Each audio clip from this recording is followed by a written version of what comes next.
How to document drug intake in the CANKADO Patient app. Open the CANKADO Patient app in your device. Click on Existing User. Please log in with your registered credentials. Click Medication. You will get a screen. It shows all the drugs added in your account. Select the date by clicking here. Select the drug that you need to document. You have 3 options for drug intake documentation. You can document drug intake, skip drug intake, or set a reminder for drug intake. If you have taken the drug, click on the green colored take icon. You have successfully documented your drug intake. Click the diary icon on the top of the screen.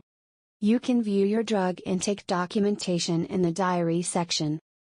If you want to document that you skipped a drug intake, follow these steps.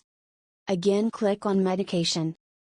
Select the date by clicking here. Select the drug you skipped. Select the red-colored skip icon. Enter the reason for skipping the drug here and click on Save Reason. You have now successfully documented your skipped drug intake. Click on Diary. You can view your skipped drug documentation in the Diary section.